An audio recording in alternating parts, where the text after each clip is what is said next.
예, 여러분 반갑습니다. 엑스칼리버 이게 핸드북이죠. 암기장 비슷한 건데 이 엑스칼리버는 기본적으로 선택형 기출문제집을 여러분이 효율적으로 암기할 수 있게끔 만든 책인데 이 책과 관련해서 잠깐 말씀드려야 될 게 스마트폰도 처음 나왔을 때 활용을 잘 못하잖아요. 이 책도 요약을 해놔서 여러분이 어떻게 활용을 할지 그 부분 잠깐 설명하고 오늘 진도 나갈 텐데, 일단 여러분이 양이 작은, 그러니까 함축적으로 지문에서 나왔던 그 판례에서 핵심 키워드, 그 키워드만 알면 문제를 풀 수 있게끔 그런 거를 축약해서 뽑아서 이 엑스칼리버에 담아놨고, 또 그리고 헌법 조문이나 부속법령 조문에서 그걸 알면은 풀 수 있게 그런 식으로 체계가 구성되어 있는 거라서 여러분이 그냥 이 엑스칼리버 책만 가지고 학습을 하려고 하면 암호 같기도 하고 미로 같기도 하고 그래서 효율적이지 않을 수가 있잖아요. 그래서 여러분이 만약에 기출문제랑 모의고사, 선택형 기출 모의고사 그거를 많이 풀어보셨다면 그걸 가지고 엑스칼리버를 보면서 이거는 내가 아는 지문 이렇게 흘려 넘겨도 되고, 그런 식으로 보면서 그 지문 자체가 매끄럽게 눈에 안 들어온다 그러면 체크해서 그 부분을 객관식 문제집에서, 그 선택형 문제집에서 여러분이 찾아본다던가 판례를 찾아본다던가, 조문, 헌법 조문인데 중요한 조문인데 암기가 안 돼 있어서 이게 잘 안 읽힌다 그런 부분만 이렇게 이게 총 헌법만 한 130페이지 정도 되는데 130페이지 중에 키워드가 여러분이 한 반 정도, 처음에는 반 정도는 당연히 아는 거, 기출지문으로 똑같이 나왔지만 그 중에 여러분이 당연히 아는 부분은 또 암기할 필요가 없잖아요. 그러면 예를 들어서 70페이지 정도 부분에 대해서 잘 읽히지가 않는다. 그러면 그 지문 부분을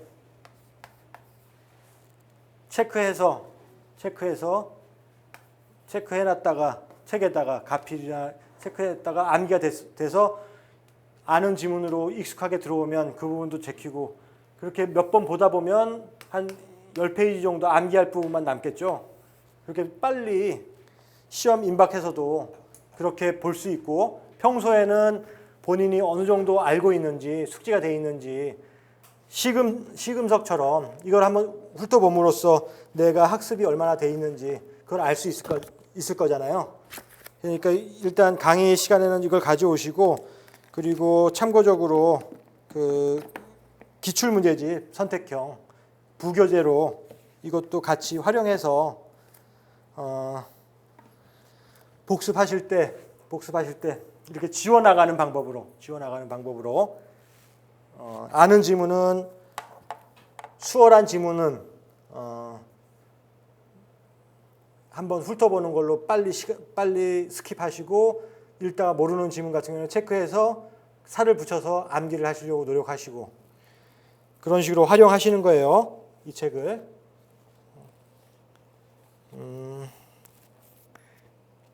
그리고 오늘은 이 책에서 오늘은 여러분이 더 책을 효율적으로 볼 수 있게끔 헌법재판소부터 하기로 했었죠, 진도를. 그러니까 헌법재판소 부분이 몇 페이지냐면 엑스칼리버, 공법 엑스칼리버 111페이지 피시고 111페이지. 그리고 또 참고적으로 이 책의 편제는 전체가 기출문제예요. 전체가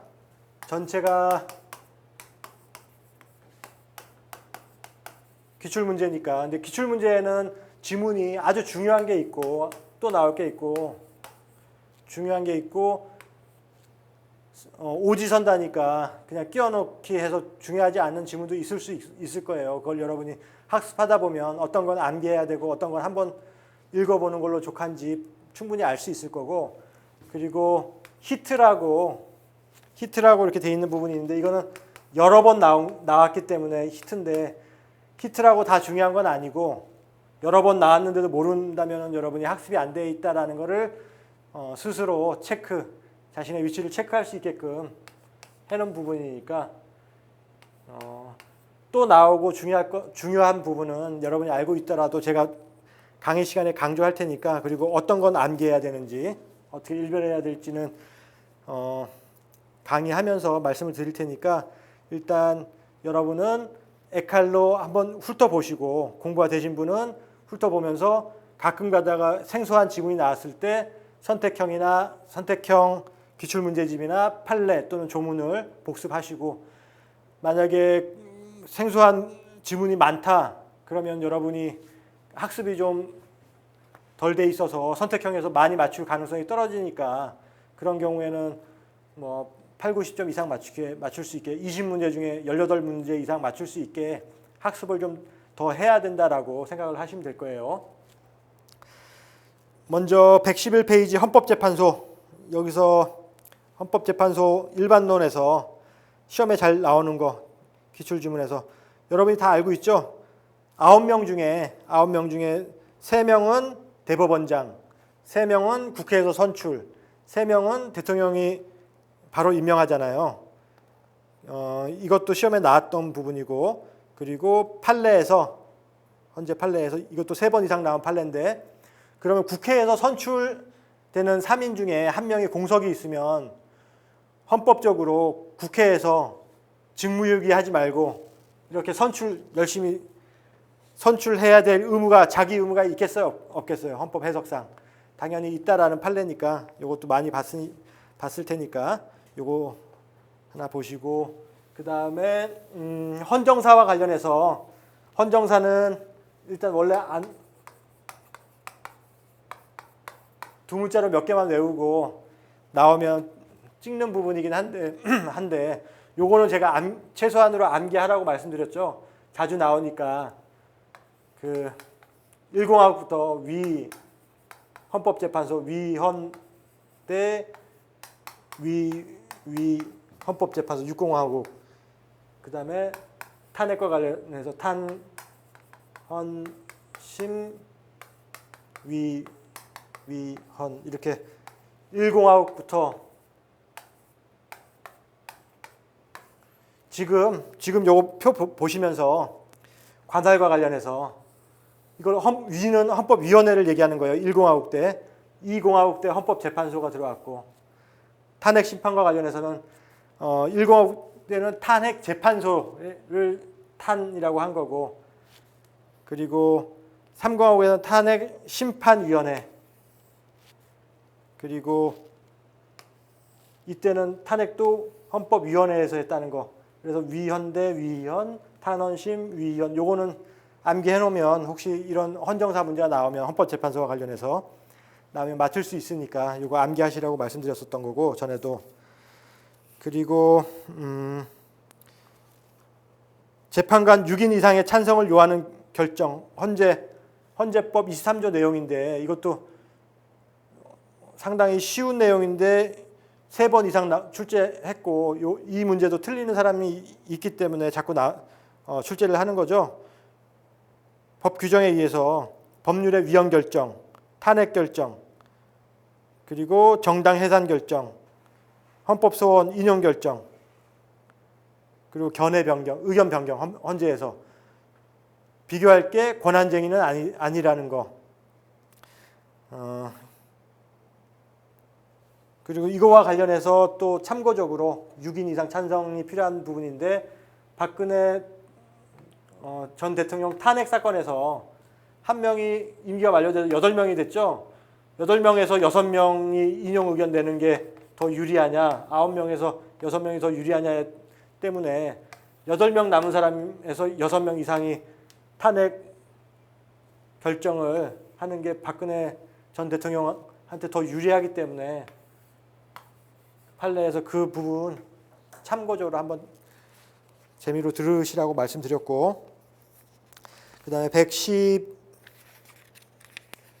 112페이지에서 지정재판부라는 것도 알고 있죠? 지정재판부. 효율성을 위해서 헌재 사건이 너무 많이 들어오잖아요. 그래서 3인이 심사해봐서 이거는 헌재에서 9명이 하는 게 시간 낭비다라고 생각하면은 지정재판부에서 전원일치로 각하할 수 있다라는 거.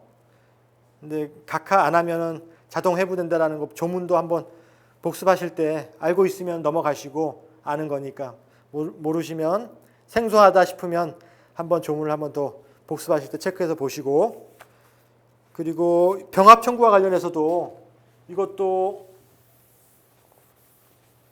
판례 내용인데 익숙하시면은 문제가 안 되는데 그렇지 않으면 이것도 눈여겨 보세요.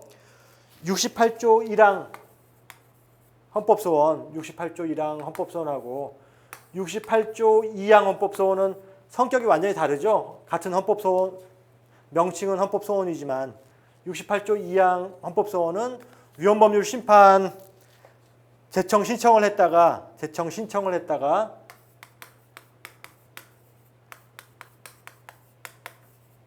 이게 기각 또는 각하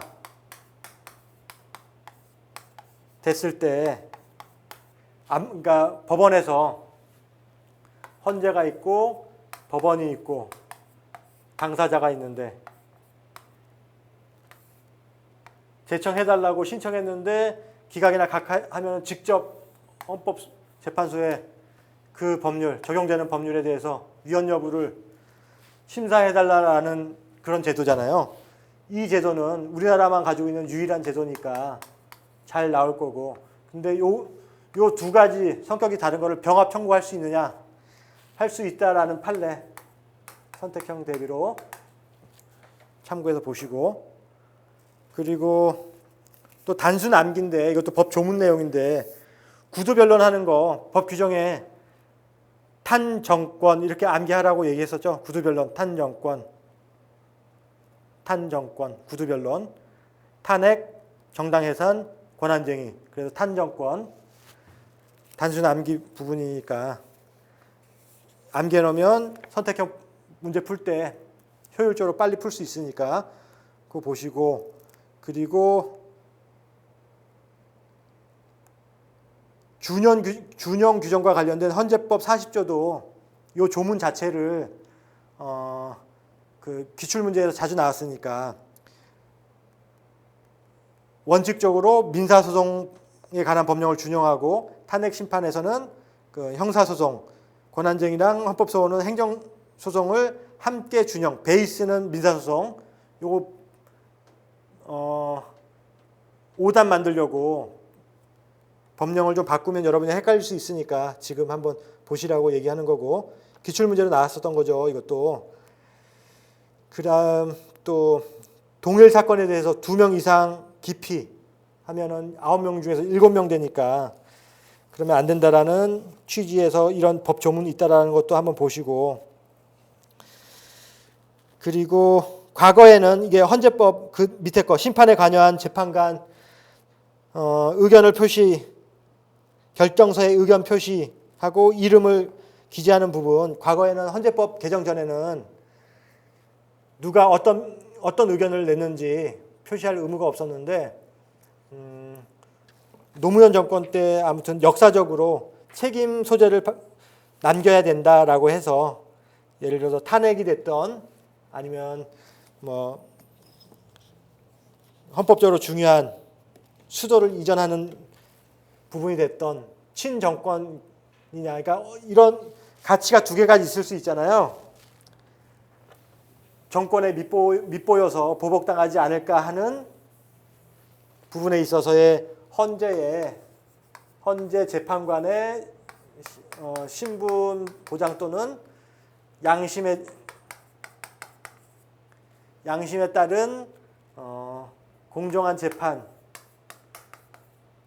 그래야지, 익명으로 해야지, 자기 의견 표시 안 해야지 할 수 있다라는 그런 가치와 역사에 역사의 책임, 어떤 결정을 하던 그 책임 소재는 그 사람이 이름으로 남겨야지 그 결정에 대해서 정당성이 있다라는 이런 두 가지 가치가 대립할 수 있겠죠. 재미로 얘기했던 거고 아무튼 법 조문만 알면 돼요. 그래서 결정서에 의견을 표시하도록 돼 있죠. 나는 탄핵에 찬성하는 의견을 냈는지 반대하는 의견을 냈는지, 그 다음에 만약에 수도 이전이라면 수도 이전에 찬성하는 견해를 밝혔는지 아닌지 헌재 재판관. 그 다음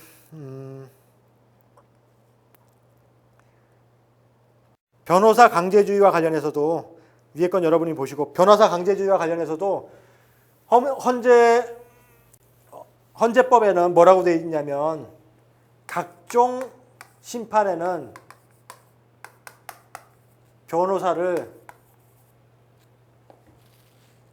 변호사여야지만 신청할 수 있다라고 규정돼 있죠. 그래서 요 자체가 법 조문 자체가 문제로 나올 수도 있고, 이렇게 탄핵 심판 헌법 소원은 변호사 강제주의가 적용된다라고 해서 맞는 지문으로 나올 수도 있고,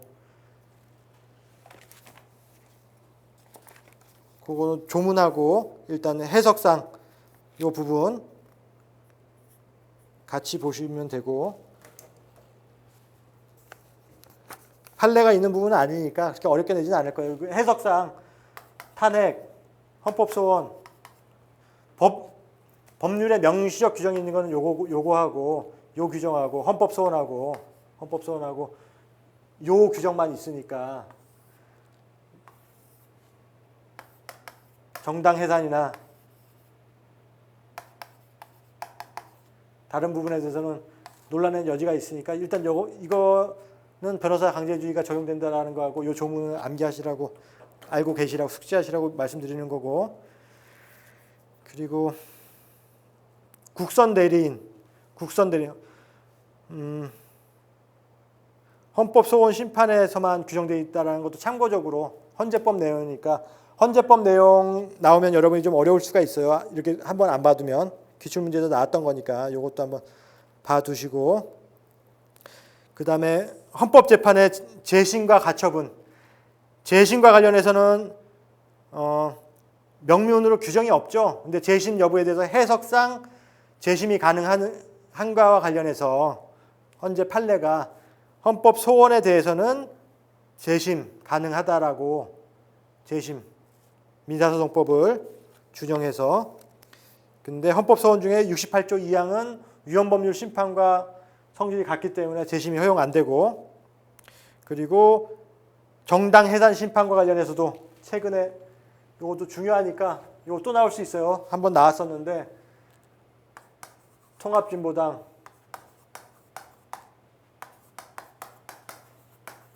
이거는 선택형, 사례형 번갈아 가면서 계속 나올 수 있으니까 해산과 관련해서 올해 기출문제에서는 의원직이 상실되느냐 안 되느냐 그거 나왔었잖아요. 여기서는, 그리고 선택형에서는 정당 해산 심판의 재심 허용 여부와 관련해서 허용된다라는 거 해석상. 그래서 통합진보당도 재심 받아들여줘서 재심 한 걸로 알고 있으니까, 아무튼 일단 여러분은 선택형으로 재심 가능하다 한 게 뭐뭐다? 헌법소원 중에 68조 1항, 그 다음에 정당 해산 이거 암기하시고, 그리고 가처분은 또 여러 번 나왔죠. 3번 이상 나왔으니까 가처분, 정권, 아까 탄정권, 구두, 정권, 가처분. 정권은 명문 규정만이 있는 게 가처분과 관련해서 정당 해산하고 권한쟁의예요. 그러면 가처분이 헌법소원에는 가처분이 인정될까요, 안 될까요? 법률에 명시적 규정은 없지만 해석상 가처분은 인정해줬죠. 판례가 해석상 인정해주고 판례에서도 인정해서 가처분 허용한 게 뭐 사법시험과 관련해서 몇 회 연속 못 보게 하는 규정이 있었는데 가처분 받아들여줬었고, 그리고 또 기출에서 나왔다는 게 법률에 명문으로 규정이 있는 탄핵 소추 의결을 받으면 권한 행사가 정지되기 때문에 직무를 정지하는 가처분은 당연히 안 되겠죠. 참고적으로 이거는 여러분이 한번 생각해 보라고. 법에 직무가 정지되잖아요. 정지. 그러니까 정지시키는 가처분은 법에 명문 규정이 있으니까 안 되는데 가처분으로 직무 정지가 되니까 직무 부정지 가처분 또는 임시처분이 가능할까요?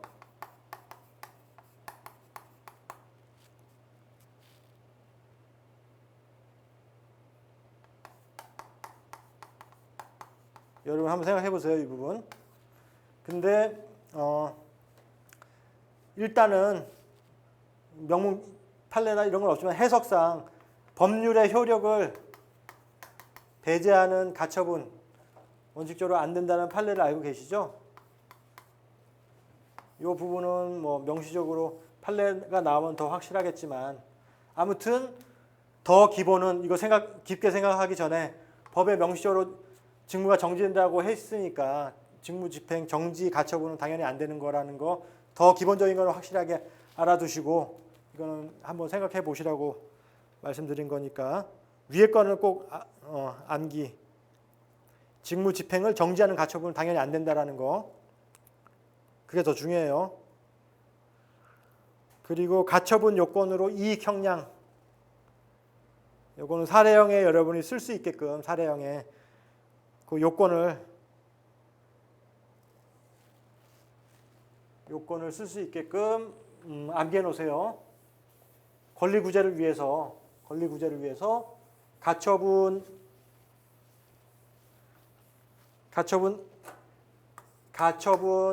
안 받아줬다가 본안에서 승소했을 때 받을 이 사람의 피해하고 가처분을 받아줬다가 본안에서 패소했을 때 가처분 받아줬어도 본안 패소할 때까지 여기 짧은 기간만 가처분을 인정해 주는 거니까 요 두 가지를 비교 형량한다라는 거잖아요. 요 내용 이해하시고 문구 암기했다가 사례형에서 쓸 수 있게끔 준비하시고 그리고 가처분 안 되는 거 진정 입법 부작위 에 대한 가처분을 인정하게 되면 헌재가 법을 만드는 거랑 똑같은 거죠. 법이 없는데 가처분을 인정해서 어떤 법이 있는 것처럼. 그러면 국회가 하는 일이랑 헌재가 하는 일이랑 권력분립 원칙상 맞지 않겠죠. 이것도 이해하시면 이 지문은 맞출 수 있을 거고 그 다음에 법령의 효력을 정지시키는 가처분 안 된다라는 거 아까 밑에 설명했던 거 그거 그 다음 밑에 판례들은 여러분이 눈으로 많이 봤던 판례니까 면회 횟수, 그 다음에 사법시험, 1차 사회 응시, 구체적인 판례, 가처분이 인정됐던 판례, 그리고 제일 밑에 거는 좀 생소할 텐데 국무총리 서리 임명에 관한 효력정지에서 피신청인 옛날 여러분 아실지 모르겠는데 김종필 총재가 국무총리하고 김대중 대통령이 되면 김종필을 총리로 해주겠다고 약속했기 때문에 했는데 국회에서 국무총리 동의를 안 해줘서 이런 문제가 있었다라는 거 여러분 잘 떠오르라고 한번 얘기한 거니까 쉬어가는 의미로 그거 한번 보시고 기출에 나왔었어요. 이것도 국무총리 서리와 관련된 가처분. 그 다음에 관할과 관련해서 대법원과 헌재 관할, 재판 헌법소원은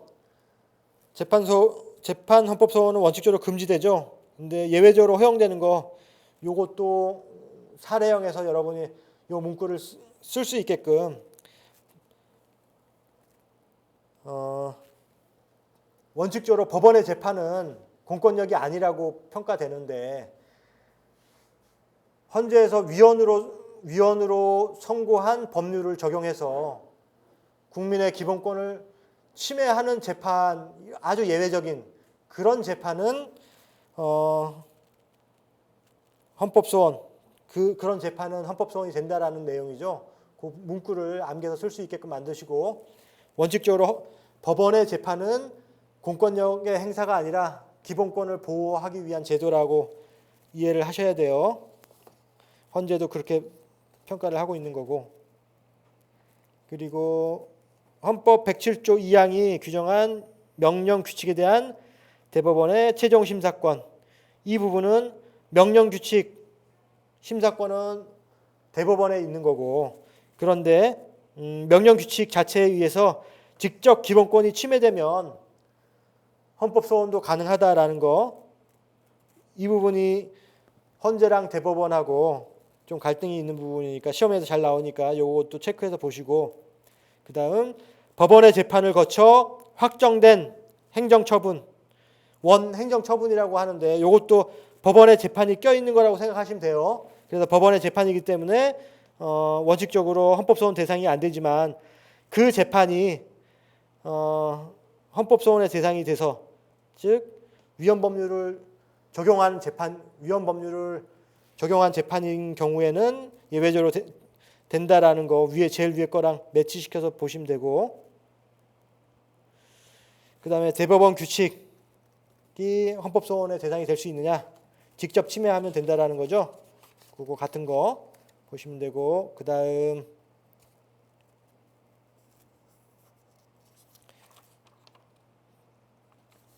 위헌법률 심판의 대상에서 진정입법 부작위 당연히 안 된다라는 거, 그리고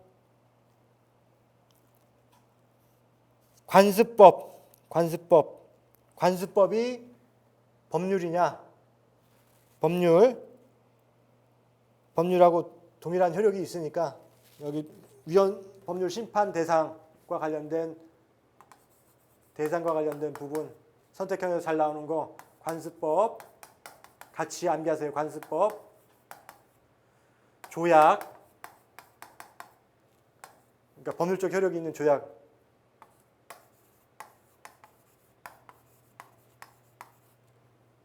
이거는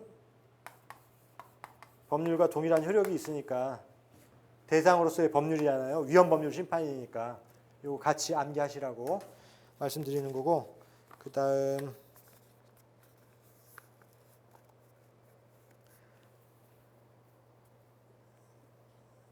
긴급명령, 긴급경제명령도 여기 추가해서 이거 암기하실 때, 그 다음에 조약, 그리고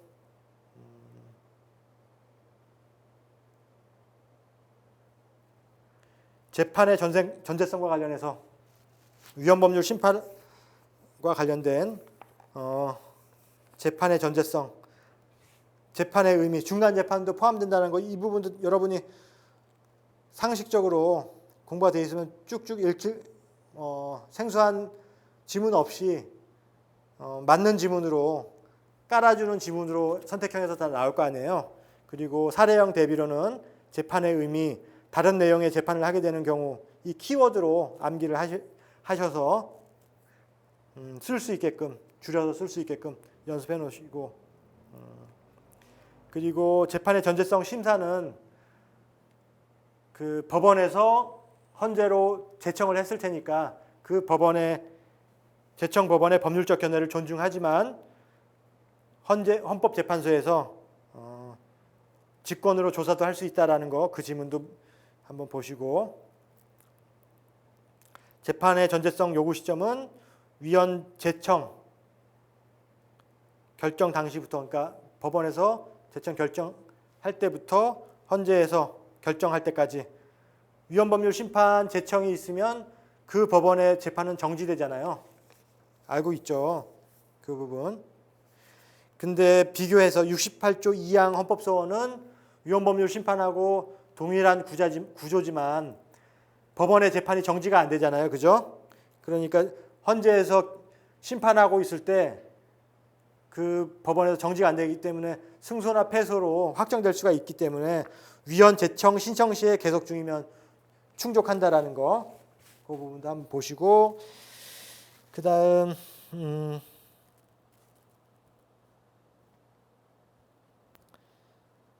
뭐 당해 사건에 대해서 재판에서 승소 판결을 받았다고 하더라도 재판이 확정되지 않았다면 재판의 전제성, 상급심에서 그 법률이 적용될 가능성이 있으니까 재판의 전제성이 있다라는 거고, 그다음 항소를 취하해서 원고 패소의 원심 판결이 확정된 경우 이것도 재심을 청구할 수 있으니까 있는 거고, 비교 판례 밑에 거 재판의 전제성이 없는 거, 부적법 각하, 소취하 종료, 즉 당해 법원에서 그 법률이 잠재적으로라도 적용돼서 심판할 가능성이 없는 거 밑에 보면 그런 내용들이니까, 그럴 때는 재판의 전제성이 없다라는 거니까 읽으시면서 잘 술술 눈에 안 들어오고 이해가 안 되는 부분은 체크해서 찾아보시고, 필요하시면 꼭 질문도 해주시고, 그리고 그다음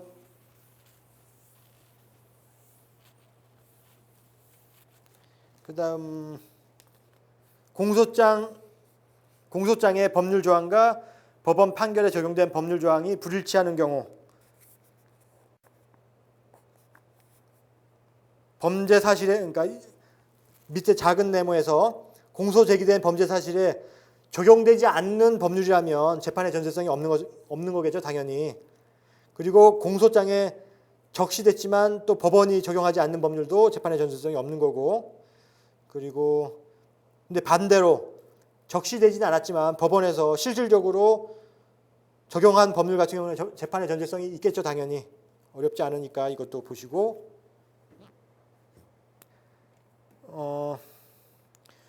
위헌법률 심판 제청과 관련해서 제청권자, 당사자, 법원이죠. 법원이라고 명문 규정이 있고, 근데 수서법원뿐만 아니라 집행법원, 비송사건 담당 법관도 법원으로서 제청 권한이 있는데, 그 행정심판기관, 준사법기관이라 해서 행정심판하는 기관, 행정심판위원회가 어떤 법률이 위헌 의심이 가니까 헌재에 그거를 판단해 달라라고 제청할 수 있느냐, 없다라는 거 이거 아셔야 되고, 그다음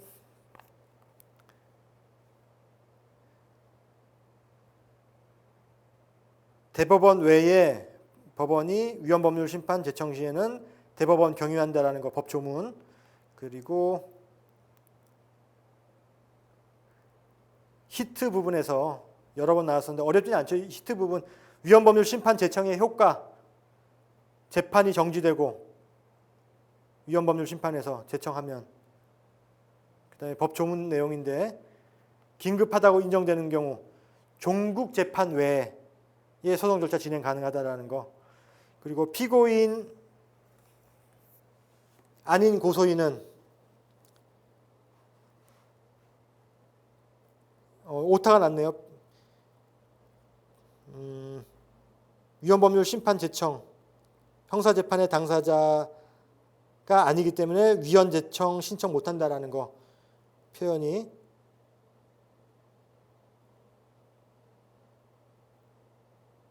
형사재판의 당사자가 아니기 때문에 위헌 제청 신청 못한다라는 표현이니까 이게 어려우면 요 지문이 생각이 안 나는 거기 때문에 한번 여러분이 보셔야 되는 거고, 객관식에서 체크하시고, 행정처분의 주체인 행정청, 위헌법률 심판 제청, 위헌법률 심판 제청 못하고, 그런데 이거 참고적으로 위헌법률 심판 제청은 못하는데 68조 2항에 의한 헌법소원 심판 청구인, 즉 어떤 거냐면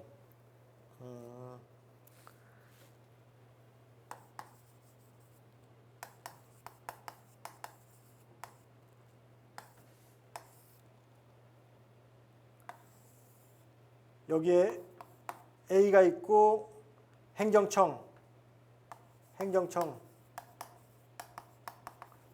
이 둘이 A라는 일반인 대립되는 당사자가 있을 거잖아요. 행정 처분을 A한테 했는데 그걸 가지고 법원에 소송을 건 거잖아요. 법원에서는 이 행정청이 A에게 한 처분이 제대로 됐는지 어떤 법률에 의해서 근거해서 행정 처분을 했는지와 관련된 부분, 그 부분에서 적용되는 법률에 대해서 신청을 해줘야 되는데 신청 안 해주면 A뿐만 아니라 행정청도 68조 2항에 의한 헌법소원 청구를 할 수 있다는 거, 요거 아주 중요하니까 또 나올 수 있으니까 기출로 나왔었고, 그리고 행정심판기관은 위헌법률심판제청의 법원이 아니라는 거, 행정심판기관, 행정심판위원회 같은 거 있죠?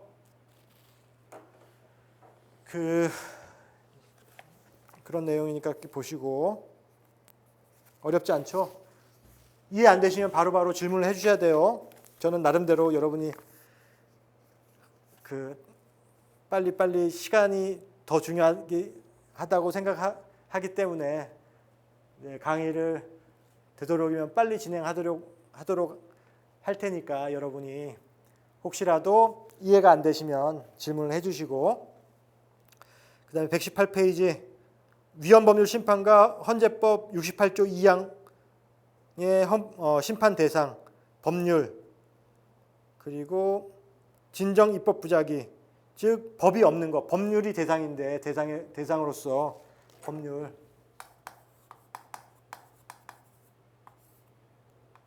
여기서는 진정 입법 부작위는 법이 없는 거니까 이건 대상이 안 되겠죠. 이것도 반복됐기 때문에 계속 나오는 거니까 조약, 긴급명령, 그 다음에 관습법, 이런 거는 심판 대상이 된다라는 거 반복 출제됐었어요. 이 부분. 그리고 한정 위헌 청구의 가능성, 판례가 바뀌어서 원칙적으로 적법하고, 다만 개별 구체적 사건에서 단순히 법률 조항의 포섭이나 적용의 문제를 다투거나 의미 있는 헌법 문제에 대한 주장 없이 단지 재판 결과를 다투는 헌법소원 같은 경우에는 여전히 안 되죠. 요 밑에 거는, 밑에 다만부터 그 키워드를 여러분이 암기해 놨다가 사례형에서 그대로 쓸 수 있어야 돼요. 그거를 보고 여러분을 평가하게 되니까 이거는 사례형에서 나올 가능성도 크고 미리미리 준비해 놔야 되니까, 알고는 있는데 실전에서 쓰려면 시간이 오래 걸리니까 준비를 해놔야지 잘 쓸 수가 있어요. 그리고 헌재법 68조 1항에 의한 헌법소원의 적법 요건,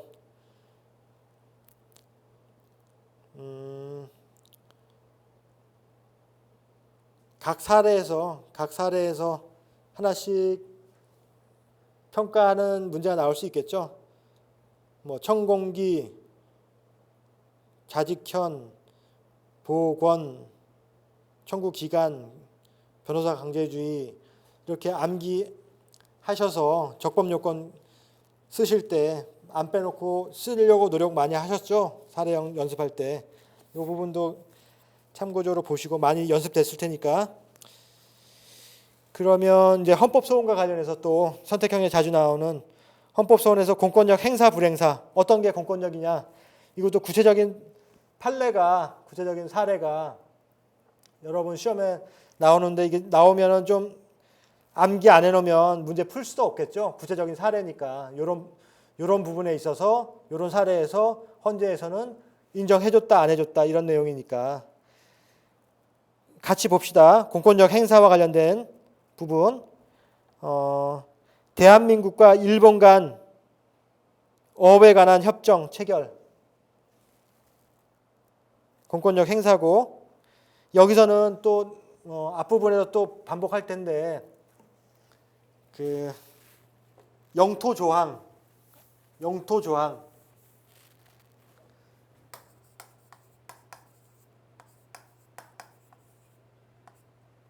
조항에서 기본권을 도출하기 힘들지만 영토권이라는 기본권으로 간주해서 평가할 수 있다라는 판례가 있죠. 그거 하나 체크하시고 원칙적으로 헌법 원리나 기본 원리에서 기본권 도출 안 된다는 게 판례죠. 앞부분에 할 거니까 기억나시면 그냥 편하게 들으시고 기억 안 나시면 앞부분에서 다시 할 거니까 복습할 때 생각하신다고 생각하시면 되고 공권력 행사와 관련해서 재소자용 의류 입은 거 있게 한 거 그 다음에 남대문 경찰서장의 5개 집회 신고서 반려 이것도 공권력 행사였다라는 거 유치장 수용자에 대한 신체 수색 공권력 행사 아닌 기출지문 인권헌장 초안의 발표 계획에 대한 서울시장의 무산 선언하고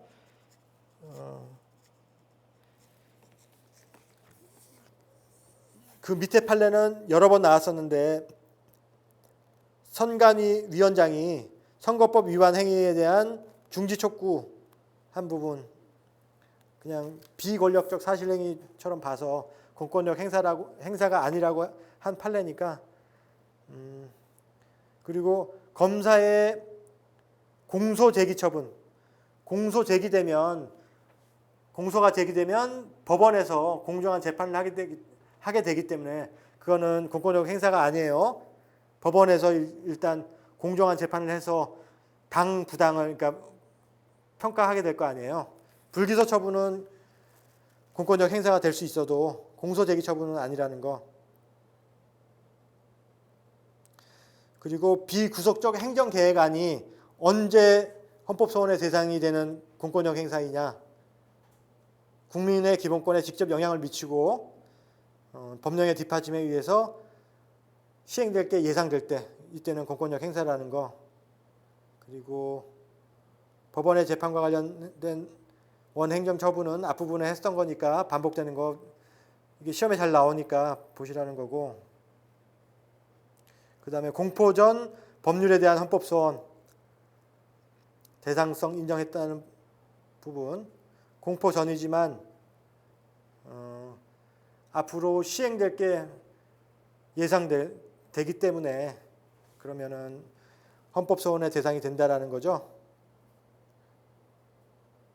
그리고 조례도 한번 보시고 조례도 기본권 침해하면 대상이 된다라는 거, 될 수 있다라는 거 하고 행정 권력의 부작위에 대한 헌법소원 이 부분도 보시고 그다음 중앙선거관리위원회의 선거 중립 의무 준수 요청 조치 위에하고 비교해서 선거법 위반 행위에 대한 중지 촉구하는 거하고 준수 요청 조치 요거 비교해서 판례 어떤 판례인지 여러분 생각나시죠? 선택형에서 어떻게 차이가 있는지 어떤 판례인지 요거 비교해서 보시고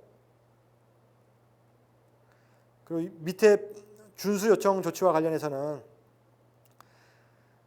항고 소송의 대상이 되지 않아서 보충성의 예외로 헌법소원 받아들여졌다라는 부분도 같이 한번 보시고 그다음 헌법소원 심판의 직접성 헌법소원 심판 청구에 있어서 직접성 요건의 불비 사후의 치유 불가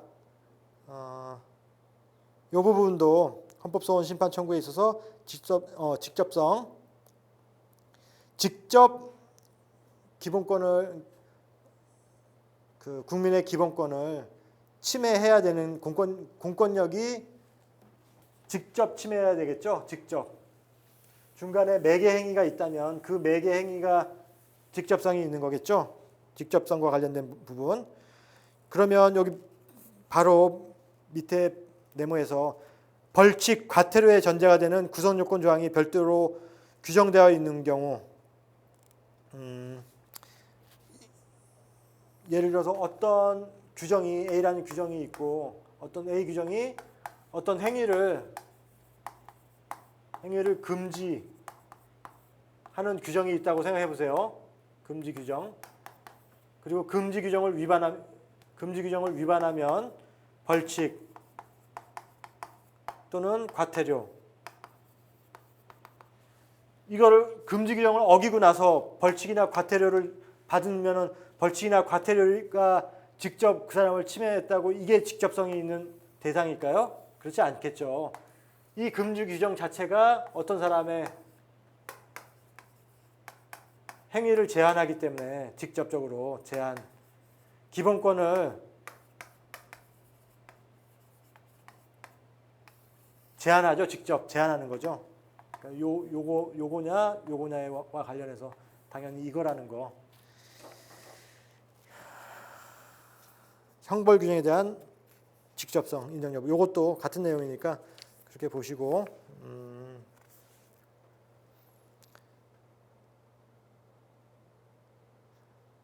다 똑같은 내용이에요. 120페이지 그 내용 한번 보시면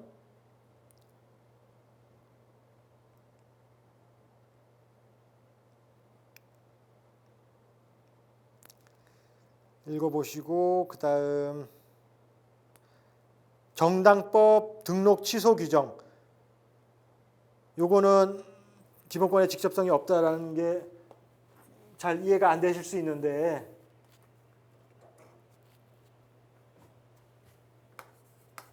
등록 요건과 관련된 어떤 요건을 못 지키면 취소된다라는 취소 규정에 의해서 제한받는 게 아니라 등록 요건에서 이미 이게 직접성이 있는 거고 취소는 그냥 요거 못 지키면 취소한다라는 거니까 요 법률에 의해서 직접 기본권 제한되는 게 아니라 이 법 규정에 의해서 직접적으로 기본권이 제한된다라는 의미로 이런 문제랑 판례가 나온 거니까 비교해서 이해하시고 그리고 사단법인 한국기자협회 일명 김영란법에서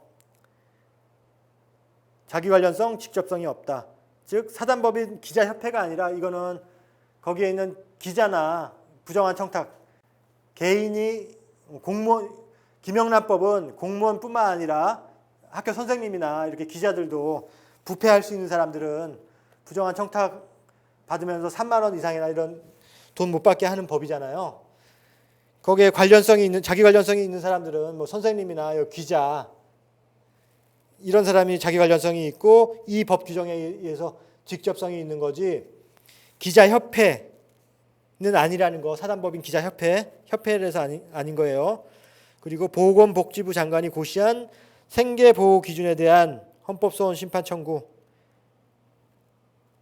이 고시 생계보호 기준 고시에서 기본권과 관련된 부분을 직접 규정해 놨기 때문에 직접성이 인정됐다라는 판례니까 기억이 안 나시면 요 판례 한번 더 보셔야 되고 암기하셔야 되고 안 찾아보더라도 요거는 암기하시면 돼요. 암기 직접성이 있다라는 거. 그리고